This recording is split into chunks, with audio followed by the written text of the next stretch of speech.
Enfin, ça fait un bout de temps qu'on dit qu'en gros, il y a la moitié des paysans et paysannes qui partent à la retraite là, dans les années à venir. Quasiment 2/3 d'entre eux ont plus de 55 ans. Ce qui fait que dans les 5 à 10 ans à venir, il va y avoir des milliers d'hectares qui vont se libérer en France. Du coup, ça laisse de la place pour plein de gens. Et puis un jour, c'est prendre vraiment la décision de se dire, ça y est, je me lance, je deviens paysanne et je vais aller jusqu'au bout. C'est vraiment ça que je veux faire. Et puis après, passer les premières envies, c'était comment on fait que ce rêve soit viable. Est-ce que je m'en sens capable? Est-ce que je vais trouver une terre qui me corresponde? Comment je donne corps au projet? Avec quelle aide? Etc.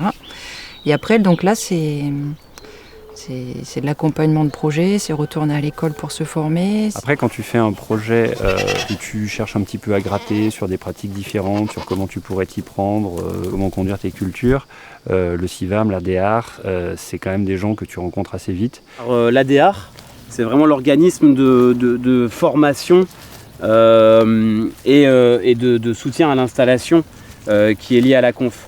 Et donc là, c'est des choses très très concrètes, quoi. C'est aller faire des visites de ferme, aller avoir une veille avec Terre de Liens localement sur les terrains qui se lâchent, donc des échanges de petites annonces, etc. C'est accompagner pour faire la DJA, par exemple. Le boulot de l'ADAR, c'est un truc qui est absolument essentiel. Il faut que les gens s'installent, parce que sinon on parle des fermes de 1000 vaches et de ce genre de grands projets. Mais si cette terre n'est pas réclamée, la nature a horreur du vide et le capitalisme aussi. Et les seuls qui vont pouvoir s'installer, c'est justement ce genre de grandes structures.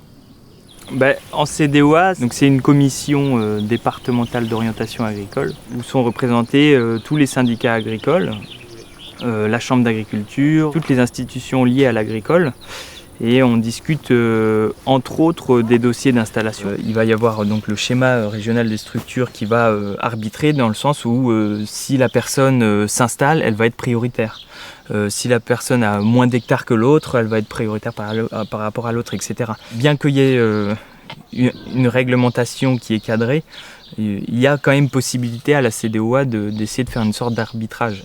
Et il s'avère que les autres syndicats essayent de passer outre cette réglementation pour faire passer des amis pour qu'ils puissent s'agrandir. Là encore, jeudi dernier, la FNSEA a voté pour un agrandissement contre une installation d'une porteuse de projet sur une petite surface, quoi. Et le fait d'être présent et de pouvoir dénoncer ces choses-là, ça a permis que l'installation de la jeune puisse se faire, quoi. Et nous, notre boulot à la conf, c'est que finalement la réglementation qui favorise les petits et les nouveaux installés soit bien appliquée. C'est vraiment maintenant que ça se joue et maintenant qu'on va partir un peu plus vers une agriculture sur laquelle les fermes vont devenir encore plus grosses, ou alors justement qu'on va pouvoir avoir une vague d'installation un peu plus facile, quoi. On ne peut pas laisser l'agrandissement à tout va, on peut pas dégoûter comme ça les jeunes générations, parce qu'après qui va prendre la suite pour nous nourrir et faire vivre la campagne, quoi. Je pense que le jour où on a un accès à la terre qui est facilité et le jour où le revenu est correct, évidemment au niveau installation ça va aller de pair.